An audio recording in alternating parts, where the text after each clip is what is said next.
Acero Records Productions.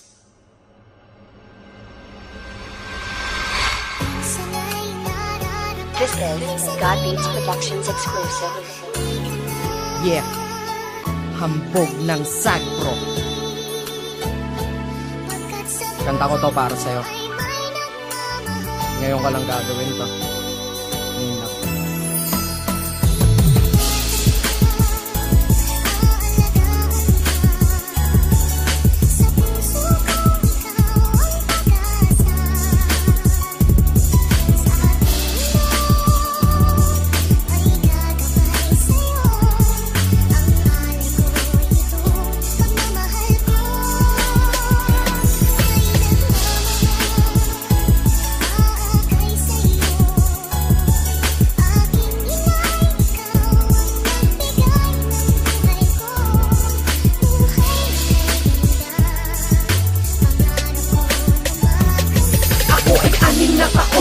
Iniwanan mo, kaya nung bata pa ako, ikaw ay iniwasan ko. Kasi ako'y may katanungan at ako'y nagtatampo. Wala na nga akong ama, iniwan pa ng nanay ko. Sa eskwela pag magulang pinapupuntan nila, ako'y walang kasama dahil ako'y walang ama't ina. Bakit po? Ba't iniwan nyo akong nag-iisa? Ba't ganon? Ba't sila? Andun ang ina nila. Nung ikaw ay umalis, bakit di mo ko dinala? Alam mo ang pangalan ko pero di mo ko kilala. Dahil ang aking paglaki, hindi mo nasubaybayan. Iniwan mo akong anghel, ngayon ay may sungay na yan. Ilang kaarawan ko na ang nagdaan, laging wala ka. Kung kaya't habang umiidan, mas lalong lumala pa. Pero wag mag-alala, di masama aking loob. Bakit?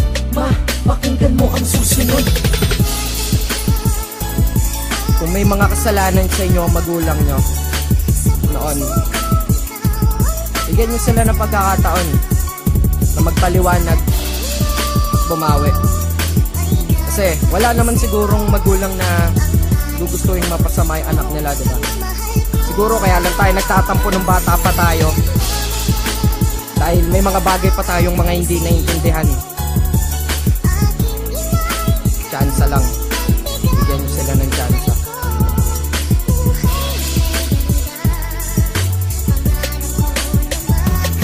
Hindi mo ginusto noong ako ay naiwanan mo. Lahat ng binigay mo sa'kin ay pinaghirapan mo. Tanging inisip mo na lamang ay kinabukasan ko. Sarili mo hindi mo na inisip, nilunasan mo ang ating buhay na mahirap. Kaya ikay nagsikap, sarap ng buhay ko, ikaw naman ay naghihirap. Kaya nagtanong ako at bakit pa ako nagtampo? Pwede ka naman maghirap basta sama mo ako. Dahil ang buhay mo ay ko at aking nakabisa. Matagal ka ng hirap, tagal mo nang nag-iisa. Ayokong dumating yung araw, lahat ay huli na ma. Yung dapat kong ipadama, hindi ko na ipadama. Kaya hayaan mo ako hanggang ikay nandito pa. Magsimula ng panibago, ulitin sa umpisa. Alam mong puso ko'y manhid at baka lang pagkasadya. Pero mahal kita, hindi mo lang mahalaga.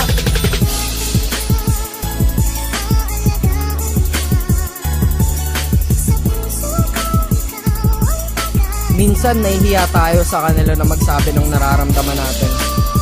Alam nyo yan, kung ayaw nyo magsabi ng feelings nyo, may mga ganun talaga. Pero kahit one time, mag-open kayo sa kanila, kaya maya, para maintindihan din nila yung mga bagay na hindi nila naiintindihan sa inyo. Yun lang yung mali ko, dahil tahimik akong tao.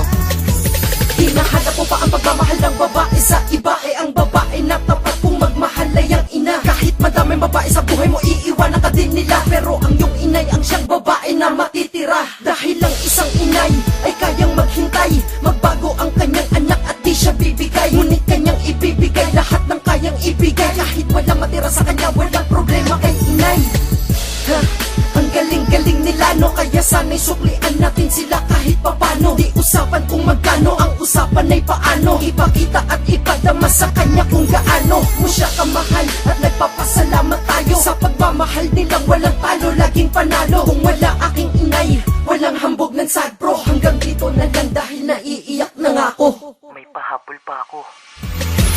Sa katulad kong anak ay dapat nga lang mainis. Pero ikaw ay nagtyaga at sa akin ay nagtiis. Kaya ako'y awang-awa habang sabi nakatingin. Kahit wala kwentang anak, pinilit mong intindihin. Lahat ay kaya mong gawin, basta lamang para sa akin. At patawad sa lahat, sa